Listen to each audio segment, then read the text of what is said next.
Hello student, very good evening to all of you. Dear student, now today we are going to discuss second paper from Mega Revision Hybrid Mode program, and that from zoology. Okay, we have a four section. First section, the first question you have a which is the major site for the production of RBCs. You all know very well that is the bone marrow, and marrow are the sponge like a tissue in between the middle part of the long bones, okay, where the RBCs and blood cells get produced. Okay, the second question, what do you mean by lymph kya hota? It's a clear fluid that travels through the lymphatic system, and it carries the cell that help to fight against the but antigen as well as infections and other diseases. And it's also called as the lymphatic fluid. Lymph also, you can call it the it act as the middleman. Got it? What is the name given to the bulb like structure at the axon terminal? Very well, at the axon terminal there is a bulb like structure like this, and that contains a vesicle, synaptic vesicle, that contains acetylcholine, which help in to transmit the impulse from one neuron to another, and that bulb like structure is called the knob, synaptic knob. Got it? Then the next, what is the advantage of synovial fluid? Synovial fluid that are mostly found in the synovial joints, and it helps in to reduce the friction between the articulating bones, where two bones get joined with each other. There is a but fluid, that is the synovial fluid, which help in to reduce the friction. Okay, so it help into but movement. Then the next, mention two places where the methanogens are produced. Methanogens are the type are the category of archaeobacteria, mostly present in the marshy areas, and also present in the gut of ruminant mammals. Gut of ruminant mammals example, we have the cow, buffalo, goat. All these organisms are the but having a ruminant stomach. Okay, because in organism they can't digest the cellulose, because they have not but cellulase enzyme. So this bacteria produce the cellulase enzyme in the gut of but cattles, and as a result this cellulase enzyme digests the cellulase. Then next question from the section B, question number 6, right a short note on the Dachigam national park. Question आएगा ये आपको board में. National park होता क्या? सबसे पहले ये तो नेशनल पार्क एक टाइप ऑफ इंसिटिव कंजर्वेशन है, बायोडाइवर्सिटी को कंजर्व करने का एक बट इंसिटिव वे है. इंसिटिव मतलब किसी प्लांट्स और एनिमल्स को उसी के नेचुरल हैबिटेट में जा करके प्रोटेक्ट करना. So Dachigam is a national park that present in J&K, in Srinagar. It located about 22 kilometer from Srinagar, and the total area of the park is about 141 kilometer. And 1981 the Dachigam wildlife sanctuary was declared as a national park. So before 1981 it was wildlife sanctuary, but after 1981 या on the 1981 it was declared as a national park. Wildlife sanctuary में हम mostly plants को sorry animals को ही protect करते हैं, conserve करते हैं, एंड नेशनल पार्क में प्लांट्स को भी और एनिमल्स को भी, और वो भी लार्ज स्केल में. Got it? और यहाँ पे हमारे पास mostly hangul, that is the but hangul is the state animal, जो J&K not a state, is a UT animal, hangul. And the rich wild includes leopard मिलेंगे आपको यहाँ पे, palm but common palm, jackal, red fox, musk deer and brown bear, black bear etcetera. Then write short note on nucleolus. It's not a nucleus. इसलिए मैंने पहली बार बोला, बार बार आपको बोला मैंने पहले भी, कि मेगा रिवीजन में आपको ये हेल्प होगा कि क्वेश्चन के टाइप को समझना आपको पता चल जाएगा, as well as understanding important हो जाएगा. समझ रहे? क्योंकि जब तक आपको क्वेश्चन के ऊपर अंडरस्टैंडिंग नहीं है तो अबाउट आंसर निकालना मुश्किल है. अब बहुत सारे बच्चे गलती कर जाते हैं अबाउट न्यूक्लियोलस और न्यूक्लियस के बीच में, तो इसलिए न्यूक्लियोलस और न्यूक्लियस अलग है. तो न्यूक्लियोलस एक से ज़्यादा अबाउट न्यूक्लियस के अंदर प्रेजेंट होते हैं यूकैरियोटिक सेल में, and primary it participate in assembling the ribosome, and alteration of transfer the RNA and sensing cellular stress. And the nucleolus is composed of RNA and protein which form around specific chromosomal region. It considered as the brain of the nucleus. Got it? तो primarily इसका काम है but nucleolus का ribosome को assemble करना. Got it? And then ribosome को यहाँ से further but भेजा जाता है प्रोटीन बनाने के लिए, क्योंकि जो प्रोटीन बनाएगा वो मेन जो साइट है that is a ribosome. Got it? और इसी राइबोसोम के ऊपर mRNA जो होगा वो प्रोटीन सिंथेसाइज करता. Question number 8, right on the significance of meiosis. Meiosis को हम रिडक्शनल डिवीजन कहते हैं. क्या क्या सिग्निफिकेंस है? Conservation of specific chromosome number of each species is achieved across generation in sexually reproducing organism, and it also increase the genetic variability in the population because meiosis में क्या होगा, जो gamete होगा वो हैप्लॉइड एंड दूसरा gamete भी haploid. तो दो डिफरेंट हैप्लॉइड जब आपस में फ्यूज़ करेंगे तो अगेन डिप्लॉइड बनेगा एंड एज अ रिजल्ट जो ऑर्गेनिज्म होगा वो एक टाइप का नहीं होगा, क्योंकि उसके बॉडी में दो ऑर्गेनिज्म का जेनेटिक मटेरियल है. और मियोसिस रिडक्शनल डिवीजन करता है जिसमें जेनेटिक मटेरियल 2n से nn होता है. एंड देन मियोसिस में दो फेजेस होते हैं. मियोसिस 1 में एक सेल से दो बनेंगे दोनों हैप्लॉइड. देन मियोसिस 2 में फर्दर दो सेल बनेंगे और वो further as it is n के नीचे कोई रिडक्शन नहीं होता.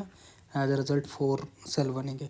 मेल में 4 के 4 गैमेट फंक्शनल होते हैं और फीमेल में 3 डिजनरेट होते हैं, एक फंक्शनल होता है.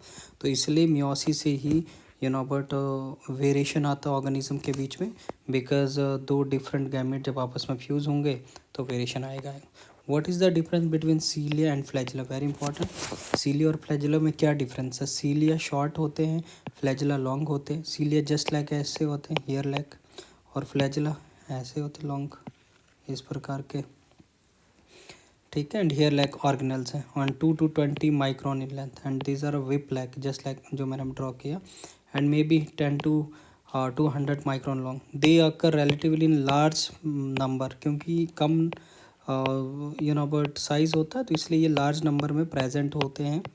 Got it? एंड फ्लैजिला जो होते हैं ये फ्यू नंबर होता है क्योंकि इनका साइज़ ज़्यादा होता है, बड़ा. And cilia they often cover the entire cell और entire expose surface of the cell. Cell के ऊपर भी होते हैं या सेल को पूरा तरीके से बट ये कवर्ड कर सकते हैं. एंड दे और फ्लैजिला मोस्टली किसी सेल के एंड में प्रेजेंट होते हैं. Got it? एंड सीलिया जो होते हैं दे शो स्वीपिंग और रोइंग मोशन. किसी चीज़ को बट आगे प्रोपेल करने में हेल्प करते हैं, जैसे हमारे रेस्पिरेटरी ट्रैक के अंदर ब्रोंकाई के अंदर सिलेटेड एपिथेलियल टिश्यू होता है और सीलिया प्रेजेंट होते. कोई डस्ट पार्टिकल अगर हमारे रेस्पिरेटरी ट्रैक में हवा के थ्रू जाता है, लंग्स की ओर जाने की कोशिश करता है, तो ये सीलिया उस डस्ट पार्टिकल को स्वीप करते हैं, बाहर की ओर फेंक देते हैं. मतलब दोनों, ये एक ट्रैक है हमारे रेस्पिरेटरी और इसके दोनों एंड पे रो के फॉर्म में ये सीलिया प्रेजेंट. अब कोई डस्ट पार्टिकल जब आएगा जो लंग्स की ओर जाने की कोशिश करेगा, ये सीलिया इसको धकेल के बाहर निकालते हैं और फिर हमें खांसी के फॉर्म में वो बाहर आ जाता है. या फर्दर फीमेल के फैलोपियन ट्यूब में ओवरी से जब ओवम निकलता है तो उस ओवम को फैलोपियन ट्यूब के एम्पुलरी इस्थमिक जंक्शन की ओर ओवम को भेजने में भी सीलिया हेल्प करते हैं, प्रोपेल करते हैं. लेकिन फ्लैजिला जो है वो एंडुलेटरी मोशन में हेल्प करते हैं, मूवमेंट करने में हेल्प करते हैं. Then write short note on nucleolus. तो nucleolus is the distinct structure present in the nucleus of eukaryotic cell. Primarily it participate, again ये रिपीटेड क्वेश्चन है प्रीवियस ईयर में, सॉरी. नेक्स्ट आ गया सेक्शन सी. सेक्शन सी में question number 11, write down at least 2 difference between cranial and spinal nerves. Cranial और spinal nerves में क्या difference है? तो क्रेनियल नर्व्स ब्रेन से उनका ओरिजिन होता है एंड 12 पेयर्स होती है, याद रखना, वेरी इंपॉर्टेंट. सेंसरी फॉर्म में भी होती है, मोटर भी होती है, मिक्स्ड. सेंसरी होती है जो सिर्फ ब्रेन को सिग्नल देती है, और मोटर वो है जो ब्रेन से सिग्नल लेकर किसी टारगेट आर्गन तक पहुंचाकर फंक्शन को कंप्लीट करते हैं. और मिक्स्ड वो होती है जो दोनों काम करते हैं, सेंसरी का भी और मोटर का भी. And cranial nerves concerned mainly with the activity associated with the head and neck. Then spinal nerves जो spinal cord से जिनका origin है, and 31 pairs spinal nerves होते हैं, and ये purely mixed type होती हैं and concerned with all body parts below the neck. Then write down in brief characteristic feature of phylum Porifera.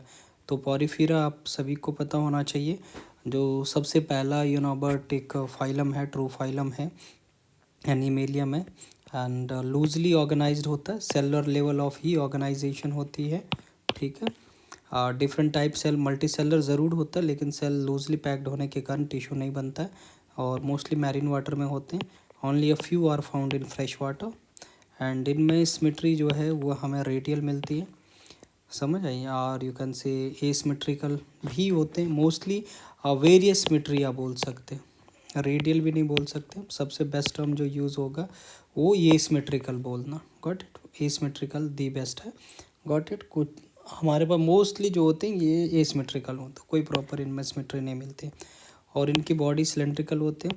सेक्लेरोब्लास्ट secret करते हैं इनके बॉडी के ऊपर स्पैक्यूल्स, while spongin fibers are secreted from spongioblast, and they have no organs in their body, क्योंकि tissue भी नहीं होता तो ऑर्गन कहाँ से बनेगा।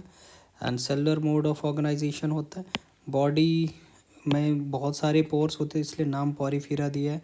पॉरी का मतलब पोर, फेरा का मतलब बेरिंग, तो body having a pores, pores bearing body है, तो इनके बॉडी में बहुत सारे पोर्स होते हैं, इसलिए इसको हम पॉरीफेरा बोलते हैं। सेंट्रल कैविटी को स्पंजी सील बोलते हैं, जो ओपन होता है outside through the osculum, and they reproduce asexually by budding, fragmentation, and the nutrition जो है उनका होलोजोइक है।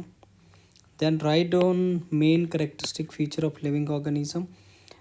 लिविंग ऑर्गेनिज्म के मेन कैरेक्टर ग्रोथ है, रिप्रोडक्शन, मेटाबॉलिज्म है, और रिस्पॉन्सेज टू स्टिमुलाई है। तो ग्रोथ वेरी वेल कि ग्रोथ एक इरिवर्सिबल है, जिसमें नंबर बढ़ता है सेल का, मास बढ़ता है ऑर्गेनिज्म का, स्ट्रक्चर का। एंड प्लांट में कंटिन्यूस ग्रोथ होती है थ्रू आउट द लाइफ, लेकिन एनिमल्स में रिस्ट्रिक्टेड होती है, और ग्रोथ कोई लिविंग डिफाइनिंग करेक्टर नहीं है, क्योंकि नॉन लिविंग में भी ग्रोथ होता है अगर मटेरियल एकमुलेट किया जाए, जिसको आप एक्रीशन बोलते हैं। एक्रीशन मतलब the growth in non living organism. जैसे आपका घर बनना, एक लेंटर दिया तो 10 12 15 फीट आ गया, देन सेकंड तो 30 फीट हो गया, तो एक हाइट बढ़ रही है अकोमोलेशन ऑफ मटेरियल का। Reproduction, all living organism reproduce to produce offspring of the same species to continue the race, but reproduction भी इसलिए डिफाइनिंग करेक्टर नहीं है, करेक्टर ज़रूर है बट डिफाइनिंग नहीं है। डिफाइनिंग होता है जो सब में होता है, क्योंकि म्यूल में भी नहीं होता है, हनी बीज के वर्कर्स जो होते हैं वो भी रिप्रोडक्शन नहीं कर सकते।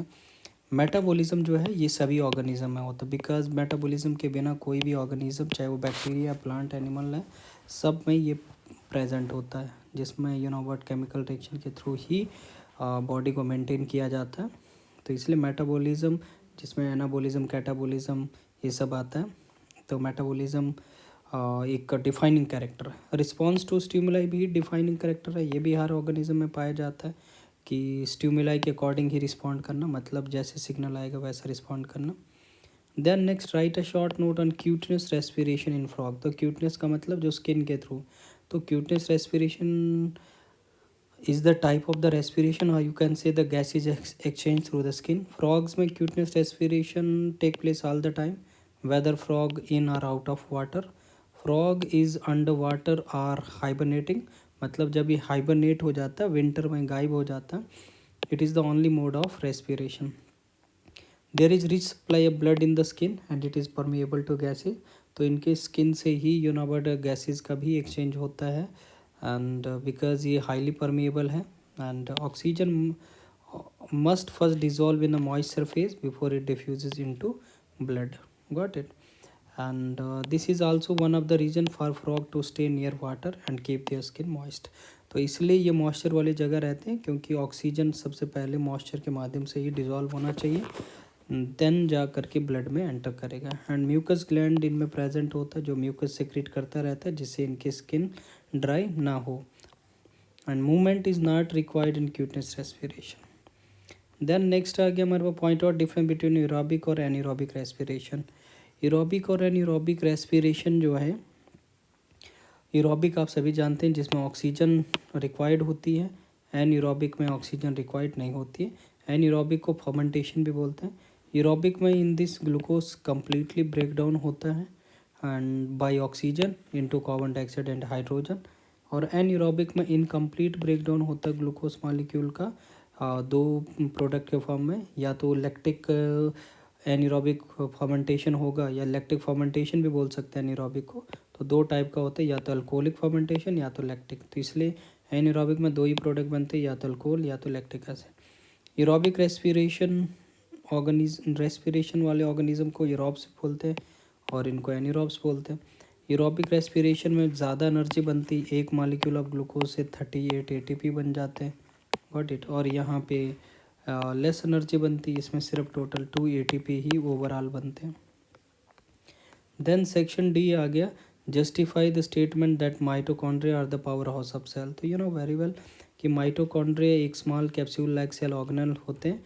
माइटोकॉन्ड्रिया इंपॉर्टेंट होते हैं एरोबिक रेस्पिरेशन के लिए। Respiration can be divided into main 2 steps. Glycolysis जो एरोबिक में भी होता है एनारोबिक में, लेकिन ग्लाइकोलिसिस जो पायरुविक एसिड बनते हैं उनका एसिटाइलेशन होने के बाद क्रब साइकिल स्टार्ट होता है माइटोकॉन्ड्रिया के अंदर, जहाँ पर क्रब साइकिल के माध्यम से प्रॉपर तरीके से वह एटीपी का फॉर्मेशन किया जाता है, गॉट इट। और वही एटीपी फर्दर बॉडी में वेरियस एक्टिविटीज़ के लिए बट यूज़ किया जाता है। तो इसलिए the first reason is that mitochondria are the site where energy is produced, and the second reason is the energy remains stored in the mitochondria the way we store in the electric cells। समझ है।